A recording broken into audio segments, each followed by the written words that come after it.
As we dive into XRP, have a look at what I discovered. Rector Lowe's receives Binance's XRP stash.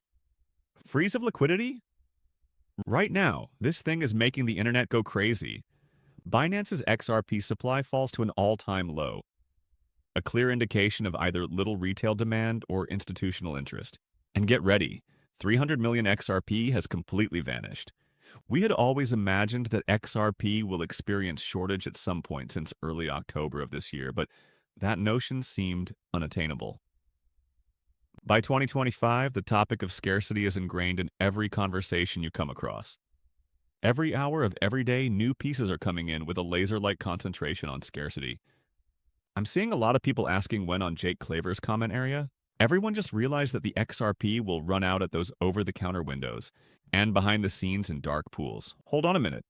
100 billion XRP might not be enough. XRP may now be bought in 40 countries with Google Pay and Apple Pay. This is the ideal illustration of why you should never hold onto your XRP on the exchange. They suddenly have a problem just as it's ready to rip. And look at this. CME futures froze up like crazy.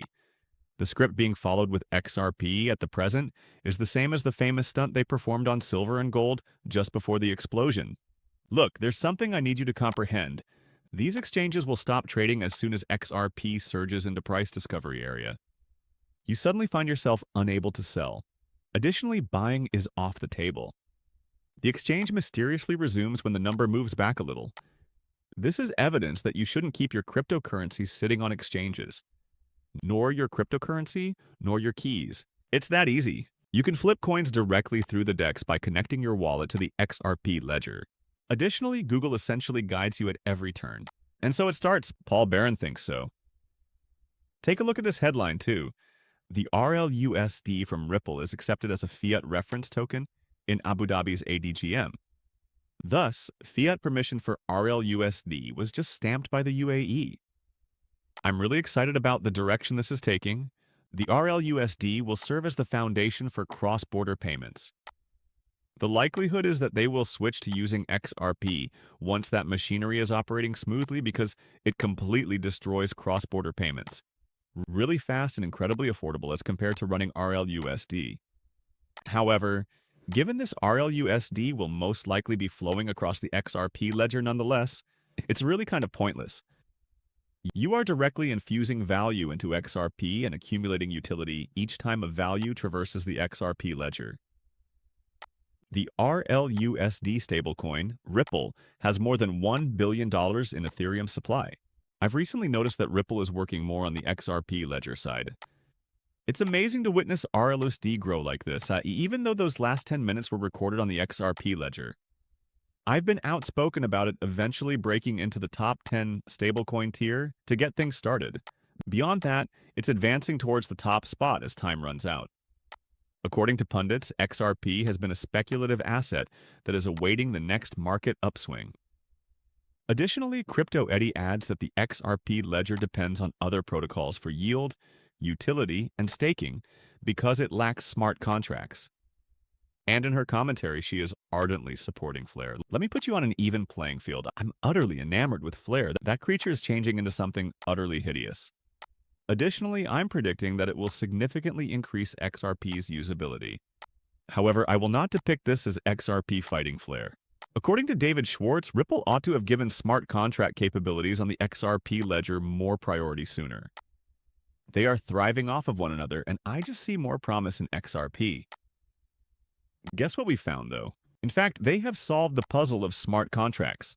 Last year, Ripple began investigating smart contracts on the XRP ledger. With the functionality operating on the AlphaNet of the XRP ledger earlier this year, that initiative has already produced some significant advancements, giving developers time to experiment before the main net turns things on. A smart contract pathway has already been unlocked, and it will completely change the XRP ledger. You will see one project after another growing out of that base.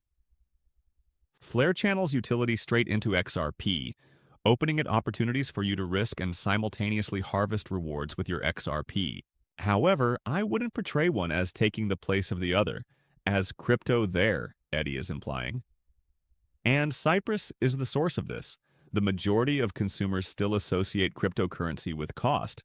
However, cryptography itself will be the subject of the next significant change. The encryption that protects today's digital systems, including blockchains, will someday be cracked, according to this analysis. According to quantum computing, any asset that is intended to endure over time must be constructed on quantum-resistant foundations or be prepared to move. We are discussing a once-in-a-lifetime situation when it is necessary to enhance the fundamental security layer of the internet, banking and digital value. The networks and assets that are currently getting ready for agile security and post-quantum cryptography will be the ones that long-term investors can rely on when the transition occurs. On this, I've been banging on the table. It goes much beyond just quantum proofing. We already know that before quantum computers become a real threat, XRP will have quantum defense in place. However, let's change course and examine a cryptocurrency valuation. I keep hitting people with this. Don't look at the price tag for today. Focus on the position of that number 1 month, 2 months, and a year from now. We are well on our way to institutional adoption, which will lead to mass adoption right away. The majority of cryptocurrencies that are currently in circulation will vanish as soon as regulatory hammers fall. What do you think happens to all that liquidity trapped in those tokens? It's jumping right into cryptocurrencies that can withstand the regulatory squeeze. This is something that even Brad Garlinghouse and Lehman Baird anticipate. Hedera is completely aware of it. He has criticized it in remarks, and other leaders have expressed the same opinion.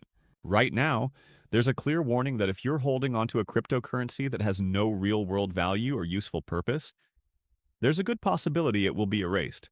When laws are implemented and the cryptocurrency is left intact, its value will skyrocket since that is where every dollar will be racing. And I genuinely believe that out of all the cryptocurrencies that exist today, about 100 will continue to exist in the future. XRP Rich List. Alright, so this new list was just out and the criticism is all over the place. The entry point for the 1% keeps sliding down, and people won't stop pointing that out, will they? But wait, this is the true story that no one is able to relate to. The positions of holders are not being liquidated. New wallets that are brand new are constantly coming out. This arena is frequently filled with rookies. Every time I scroll, I see them across X. It's clear from the way they ask questions. Instant identification is what excites them about the tokens. Look, the majority of these novices are currently enmeshed in the meme coin rabbit hole and all of its associated complications. However, utility developments will eventually encompass them all. However, selling pressure isn't the factor in this wealthy list scenario. Contrary to what some narratives would have you believe, those numbers aren't contracting. The truth, the number of participants is growing. More and more people are grabbing hold of XRP. The same dynamics apply to XLM, XDC, HBAR, and the entire series. As nations, the spread of CBDC slows. Press pause and reconsider the danger. I'll explain what's happening here. I believe there is a major reason why countries are reluctant to adopt digital currencies issued by central banks. Right now, stablecoins are essentially taking the world by storm. Every country on the earth wants to abandon its own digital currency, either via a stablecoin or a central bank digital currency. However, given the abundance of stablecoin options, there is really no reason to embrace a central bank digital currency. That is the current state of affairs. According to what I've read, it's seriously slowing down CBDC's momentum. Many of these governments could be truly alarmed by this right out of the CBDC game. And what do you know? That's what I'd be celebrating. Listen, not a single person is enthusiastic about the CBDC blueprint. Consider keeping cash that has a built-in kill switch and a rapidly approaching expiration date. On the spur of the moment, authorities can reclaim it. Central bank approval processes filter every purchase you make. Over that nightmare, I'll take a stablecoin from a private company. Indeed, clawback mechanisms are built into RLUSD. I assume that functionality was required by compliance teams. Enforcing sanctions, preventing dubious transactions, and other regulatory actions. However, XRP is a very different thing. Those transactions are not being reversed by anyone. This issue needs to be emphasized because the false information is constantly spreading. There are claims that Ripple has a secret button that can deplete your hardware wallet of XRP complete fantasy. For XRP, that technology is non-existent. However, I'm hoping that more nations will embrace stablecoin instead.